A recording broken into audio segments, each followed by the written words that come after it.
is on other things. എന്നാൽ അഭിഷേകത്തിന്റെ ചലനം അറിയുന്നവൻ അറിയാം ഇതെന്റെ സമയമാണ്.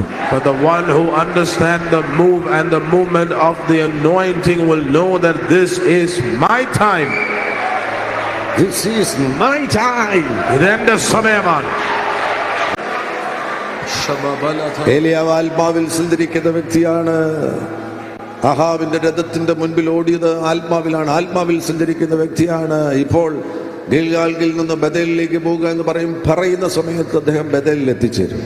Elijah is a man who travels in the spirit. When he ran in front of Ahab's chariot, he did that in the spirit. When he says, I'm going from Gilgal to Bethel, in that very moment he says he'll reach there.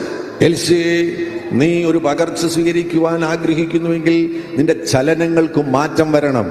Elisha, if you desire to receive an impartation, your movements should have a change. പഴയ നിലയിലുള്ള മെല്ലപ്പോക്കുകൾ നീ ഒഴിവാക്കണം. The slow paces that you were having in the last time before should change. നിന്റെ വേഗത വർദ്ധിക്കണം. Your speed should change. നിന്റെ പ്രാർത്ഥന വർദ്ധിക്കണം. Your speed should increase. Your prayers should increase. കർത്താവിനോടുള്ള അടുപ്പം വർദ്ധിക്കണം. Your closeness to the Lord should increase. വചനത്തിനു വേണ്ടിയുള്ള തീവ്രമാകുന്ന ദാഹം വർദ്ധിക്കണം. You should have deep desire for the word of God. നിന്റെ ആദരത്തിൽ നിന്ന് പുറപ്പെടുന്ന അന്യഭാഷയുടെ അളവ് വർദ്ധിക്കണം.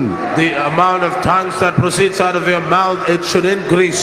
ഏലിയാവ് ബഥേലിൽ എത്തുന്ന സമയത്ത് നീയും ബഥേലിൽ എത്തണം. When Elijah reaches Bethel, you should also get there, get to Bethel. നിന്റെ വേഗത വർദ്ധിക്കട്ടെ.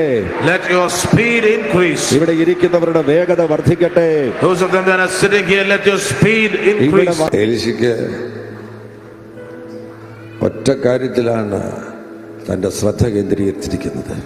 Elijah has kept his focus on only one thing.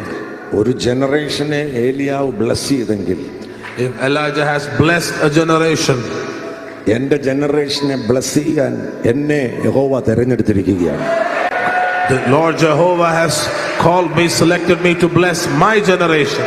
അതുകൊണ്ട് ഞാൻ അഭിഷേകത്തിൽ ശ്രദ്ധ കേന്ദ്രീകരിക്കുന്നു. Because of that I will put my focus upon anointing. അങ്ങനെയാണ് ഗിൽഗാലിൽ നിന്ന് ബഥേലിൽ എത്തുന്നത്. That's how he reached Bethel from Gilgal. ബഥേലിൽ നിന്ന് എരിഹോവിൽ എത്തുന്നു. From Bethel he went to Jericho. നീ പുരോഗമിക്കുന്നതിനനുസരിച്ച് കാര്യങ്ങൾ മാറാൻ പോകുകയാണ്. As you progress in terms of that, things are going to change.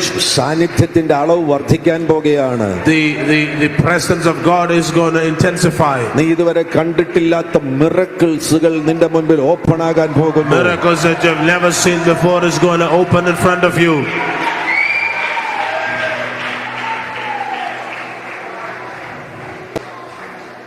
യോർദാന്റെ കരയിൽ എത്തിക്കഴിഞ്ഞപ്പോൾ തന്റെ ജീവിതത്തിൽ ഇതുവരെ കണ്ടിട്ടില്ലാത്ത അത്ഭുതം താൻ കാണുകയാണ്.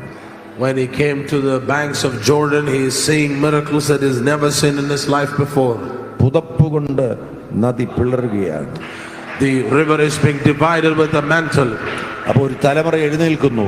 A generation is rising. അഭിഷേകം കൊണ്ട് മാത്രം ജീവിക്കുന്ന ഒരു തലമുറ. A generation that lives only with the anointing. എലീശ കണ്ടു അഗ്നിരഥം ഇറങ്ങുന്നത് കണ്ടു. Elisha saw the fiery chariots coming down. ഏലിയാവ് ചുഴലിക്കാറ്റിൽ എടുക്കപ്പെടുന്നത് കണ്ടു. He saw Elijah being taken in the whirlwind. എലീശ നിലവിളിച്ചു പറഞ്ഞു, എന്റെ പിതാവേ, എന്റെ പിതാവേ, ഇസ്രായേലിന്റെ തേരൻ തേരാളിവേ. He cried saying, my father, the chariot of the Lord of Israel. പുതപ്പ് ഏലിയാവിൽ നിന്ന് എലീശയുടെ മേൽ വീണു. The mantle fell from Elijah upon Elisha. എലീശയിൽ ഒരു ഷിഫ്റ്റ് ഉണ്ടായി. A shift happened in Elisha's life. എലീശ ഒരു മാൻ ഓഫ് റിവൈവൽ ആയി തീർന്നു. Elisha became a man of revival. A man of miracle ആയി തീർന്നു. He became a man of miracle. A man of anointing ആയി തീർന്നു. He became a man of anointing. അഭിഷേകം കൊണ്ട് ജീവിക്കുന്ന വ്യക്തിയായി തീർന്നു. He became a man who lived with the anointing. നിനക്ക് സംഭവിക്കാൻ പോകുന്ന ഷിഫ്റ്റ് അതാണ്. That's the shift that's going to happen to you. നീ ഒരു റിവൈവൽ കാരിയർ ആയിട്ട് മാറാൻ പോകുന്നു. You are going to become a revival carrier. നീ ഒരു ഗ്ലോറി കാരിയർ ആയിട്ട് മാറാൻ പോകുന്നു. You are going to become a glory carrier. ഒരു റിസറക്ഷൻ കാരിയർ ആയിട്ട് കർത്താവ് നിന്നെ മാറ്റാൻ പോകുകയാണ്. God is going to make you a resurrection carrier. നീ അഭിഷേകം കൊണ്ട് കാര്യങ്ങൾ നടപ്പിലാക്കുന്ന വ്യക്തിയായി തീരും. You are going to become a person that will do things based on the anointing.